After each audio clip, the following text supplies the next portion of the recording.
रात के समय 7 से 2 बजे तक लगातार कट जाती है। एलटी मैसेज आते रहते हैं और भगवान की संध्या आरती के समय भी बिजली चली जाती है। गांव के लोगों को बहुत फ़ोन आते हैं। लंबे समय से क्षेत्र में मेंटेनेंस का कार्य भी नहीं हुआ है। 11 kV लाइन जो कई गांवों से जैसे समरोल, बिंदाईका, देवली, बट्टूखेड़ी, बुलनखेड़ी के अंदर से लाइन गुजर रही है, उस लाइन को गांव से बाहर की जावे। 132 kV समरोल में नया खोला जावे, जिससे क्योंकि लोड्स अधिक होने की वजह से बार बार ट्रिपिंग होती है। वह नया 33 kV GSS टोडरी जगन्नाथ, मनपसर, गेहूंखेड़ी, तुरकाड़िया में खोलने से क्षेत्र में काफ़ी समस्या का समाधान होगा। कई जगह हाई टेंशन लाइन गुजर रही है, कभी भी हादसा हो सकता है।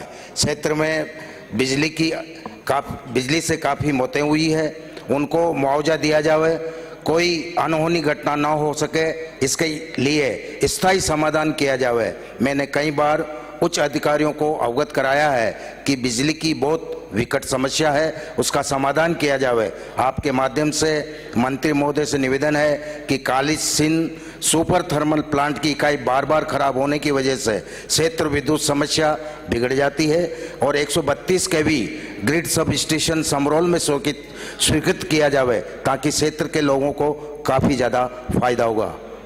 श्री गणेश डिंगरा गोगरा। माननीय अध्यक्ष महोदय, विधानसभा के कार्य संचालन संबंधी नियमों के नियम माननीय प्रताप सिंह जी 295 के तहत विशेष उल्लेख प्रस्ताव। महोदय, उपरोक्त विषयांतर्गत निवेदन है कि डूंगरपुर शहर के आसपास गैप सागर के जल आवक मार्ग जो सागवाड़ा रोड पर है तथा जिनकी संख्या 6 है, को भूमाफियों द्वारा नालों पर निर्माण कर गैप सागर के जल भराव मार्गों को रोक लिया है। इस कारण गैप सागर में पानी नहीं आ रहा है। गैप सागर के कैचमेंट एरिया में भूमाफियों द्वारा अवैध निर्माण कर लिया गया है। भूमाफिया आदिवासियों की जमीन हड़प रहा है। भूमाफियों ने आसपास की सारी पहाड़ियों को काटकर डूंगरपुर शहर का पर्यावरण खराब कर दिया है तथा भूमाफियों ने धनमाता पहाड़ी के पीछे की पहाड़ियां जो सेफिया विद्यालय की साइड है खरीदी गई है तथा उसके अलावा 300 बीघा सरकारी जमीन पर अवैध तरीके से कब्जा कर लिया गया है एवं वहां काबिज आदिवासियों को जबरन हटाया जा रहा है तथा उक्त सारा काम प्रशासन की मिलीभगत से हो रहा है तथा आदिवासियों को झूठे मुकदमे में फंसाया जा रहा है, जिस कारण आदिवासियों में भारी रोष है एवं आदिवासियों के द्वारा शिकायत करने के बावजूद भी प्रशासन द्वारा कोई कार्रवाई नहीं की जा रही है। भूमाफियों द्वारा मांडवा खापेड़ा में भी 100 बीघा सरकारी जमीन पर अवैध तरीके से कब्जा कर प्लॉट काट दिए गए हैं। भूमाफियों द्वारा अपने नाम से ग्राम भंडियारा में स्थित खातेदारी भूमि के खसरा नंबर 1142, 1143, 1144, 1145, 1146, 1304/1135, 1306/1137, 1308/1139, 1310/1140, 1312/1141, 1314/661, 1316/666, 1322/669, 1364/671, 1326/672, 656 से 660 तक 663, 664 एवं 670 कुल रकबा 5 हेक्टेयर भूमि को आवासीय परियोजना में आवेदन किया गया है, जिस पर पहले से ही गरीब आदिवासी लोग वर्षों से निवास कर रहे हैं। अतः मैं विशेष उल्लेख प्रस्ताव के माध्यम से सरकार से मांग करता हूं कि भूमाफिया द्वारा जिन आदिवासी की जमीन पर अवैध कब्जा किया हुआ है उसे निरस्त किया जाए। धन्यवाद।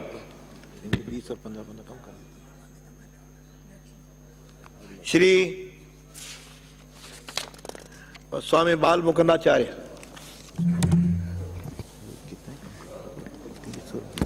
धन्यवाद अध्यक्ष महोदय।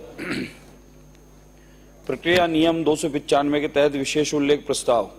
विषय जयपुर स्थित मंदिरों को दक्षिण भारत के मंदिरों की तरह विकसित करने के संबंध में। महोदय, निवेदन है, उपयुक्त विषय अंतर्गत मैं एक महत्वपूर्ण मसले पर सदन का ध्यान दिलाना चाहता हूं। प्रदेश की राजधानी जयपुर शहर हिंदुस्तान में छोटी काशी के नाम से जाना जाता है और धार्मिक आस्था की नगरी है। यहाँ के मंदिरों को अपने आप में एक विशिष्ट स्थान रखते हैं, परंतु इन मंदिरों का वैभव बढ़ाने एवं इनका विकास करने की दिशा में सरकारों द्वारा कोई भी कार्य नहीं किया गया। भारत के दक्षिण में स्थित मंदिरों की तर्ज पर राज्य सरकार द्वारा जयपुर के मंदिरों का भी विकास किया जाए, पर्यटन को भी बढ़ाया जाए। इस संबंध में निवेदन है कि उक्त मंदिरों में पुस्तकालय जहां आध्यात्मिक पुस्तकें रखी जाए, इसके अलावा एलईडी माध्यम से डिजिटल रूप में मंदिरों के इतिहास के बारे में जानकारी दी जाए, जिससे मंदिरों का इतिहास निर्माण कराने वालों के बारे में बताने जाने की इसमें जानकारी हो। जनता को इन मंदिरों के बारे में जानकारी प्राप्त हो सकेगी। इसके साथ ही मंदिरों में टोकन सिस्टम के आधार पर भोजनशालाएं, जहां पर कम दर पर महाप्रसाद रूप में भोजन मिल सके, और साथ ही मंदिरों के अधीन गौशालाओं का संचालन भी किया जाए, जिससे गोमाता की सुरक्षा हो। मंदिरों के समय निश्चित कर अध्यात्म की शिक्षा एवं संत महात्माओं के प्रवचन भी करवाए जाएं, सनातन संस्कृति आगे बढ़ पाए और इसको संरक्षण में मिल पाएगा। अतः प्रक्रिया नियम 295 के अंतर्गत विशेष उल्लेख प्रस्ताव प्रस्तुत कर निवेदन है कि जयपुर के विख्यात मंदिरों का दक्षिणी भारत मंदिरों की तरह देवस्थान विभाग तरफ से विकास किया जाए, ताकि इन मंदिरों में पर्यटन भी बढ़े, व्यापार भी बढ़े, साथ में इन मंदिरों के द्वारा हमारी इस भारतीय संस्कृति का संरक्षण हो पाए और यहाँ पर देशी विदेशी काफी संख्या में पर्यटन शहर में विचरण करता है और उनको ये दर्शन पूरी दुनिया में जा पाए। निवेदन। धन्यवाद। जो लिखा है वही पढ़ना है 295 में। श्रीमान अध्यक्ष महोदय जी, प्रक्रिया के नियम 295 के तहत विशेष उल्लेख प्रस्ताव विशेष साहड़ा विधानसभा क्षेत्र में चंबल के पानी की आपूर्ति को बढ़ाने के संबंध में उपरोक्त विषय अंतर्गत निवेदन है कि मेरी विधानसभा साहड़ा का जो महत्वपूर्ण मसला है उस पर सदन का ध्यान दिलाना चाहता हूं कि मेरी विधानसभा क्षेत्र साहड़ा में चंबल के पानी की आपूर्ति होती है, जो अंतिम छोर जेएमएसएस पर होने के कारण सबसे अंतिम मेरी विधानसभा क्षेत्र में पानी पहुंचता है। साहड़ा विधानसभा क्षेत्र को 25 एमएलडी पानी निर्धारित है, लेकिन वर्तमान में 22 एमएलडी पानी की सप्लाई हो रही है, जो सामरिक दृष्टि से देखें तो बहुत ही कम है। अगर इसमें 4 या 5 एमएलडी पानी और बढ़ा दें तो मेरे क्षेत्रवासियों को बहुत कुछ राहत मिल सकती है। मेरी विधानसभा क्षेत्र से सबसे अंतिम छोर पर रहने के कारण पानी का प्रेशर भी कम हो जाता है। गांव और ढाणिया मजरों में भी पानी की बहुत किल्लत है। इस भयंकर गर्मी को देखते हुए पानी की समय पर जलापूर्ति होने का अति आवश्यक है। मैंने कई बार उच्च अधिकारियों को भी इसके बारे में अवगत कराया हूं कि जान निकल देने वाली इस गर्मी में जहां पानी ही सब कुछ है, समय पर नहीं मिलना बहुत ही तकलीफदायक है। और इस नियम के अंतर्गत यह विशेष उल्लेख है कि प्रस्ताव प्रस्तुत कर जल संसाधन मंत्री महोदय से निवेदन है कि अधिकारियों को निर्देश देकर मेरी विधानसभा क्षेत्र में 25 एमएलडी की जगह 30 एमएलडी पानी की जलापूर्ति की जाए, समय पर जलापूर्ति करने के आदेश प्रदान करावे। माननीय सभापति महोदय, हमारे विधानसभा क्षेत्र में जेजेएम से 230 करोड़ रुपए का टेंडर अटका हुआ है। अतः आप भाई जो लिखा है वही बोलना है। माननीय सदस्य, लिखा है बोल चुके आप। पर्ची श्री शंकर सिंह रावत। बहुत बहुत धन्यवाद सर। अध्यक्ष महोदय, राजस्थान में और ब्यावर जिले में पंचायत राज के पट्टे जो काटे गए हैं, उसमें पंचायत समिति जेवाजा में फर्जी पट्टे एक गिरोह के द्वारा काटे जा रहे हैं। एक व्यक्ति सरपंच की सील, ग्राम सेवक की सील, विकास अधिकारी की सील फर्जी पट्टा बुक लेकर के एक ही बैग में रख करके और वो चल रहा है। जिसको पट्टा लेना चाहें वो उसकी रकम तय करके उसके ऊपर फर्जी पट्टा भी दिया जा रहा है, और उसके रजिस्ट्रेशन भी तहसील में हो रहे हैं। उसके बाद में उस फर्जी पट्टे के ऊपर बैंकों के द्वारा लोन भी दिया जा रहा है और उसमें खसरा नंबर भी अंकित नहीं है। अध्यक्ष महोदय, ऐसे फर्जी पट्टे जब बैंक वसूल करेगी अपना लोन नहीं चुकाने पर, तो फर्जी पट्टों को जब्त किया जाएगा तो बैंक वसूली किससे करेगी, यह समझ में नहीं आ रहा है।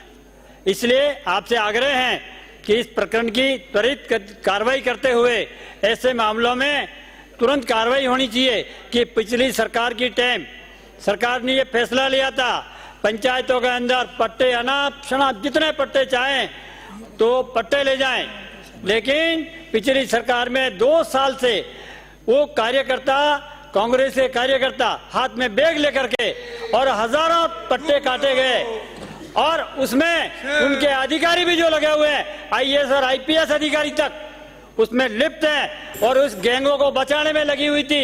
वो कांग्रेस के टाइम में ही ऐसे अधिकारियों को लगाया गया। हमने उस मामले को उठाया, मुकदमे दर्ज कराए, टारगढ़ थाने में मुकदमे दर्ज है, जवाजा में दर्ज है, भीम में दर्ज है और सेंद्रा में दर्ज है। कहां पर दर्ज नहीं है, ब्यावर में दर्ज है, लेकिन इस सरकार के कान में जू तक नहीं रहेगी। अब आपसे आग्रह है कि इनके किए हुए कारणों पर थोड़ा विराम दिलाएं। जैसे कोई 100 चूहे खाने के बाद बिल्ली हज करने जा रही है, उस मामले का उजागर हो रहा है। मेरा आपसे आग्रह है अध्यक्ष महोदय, निश्चित कार्रवाई करते हुए और माननीय सरकार यह बैठी हुई है तो जब ये कुछ करेंगे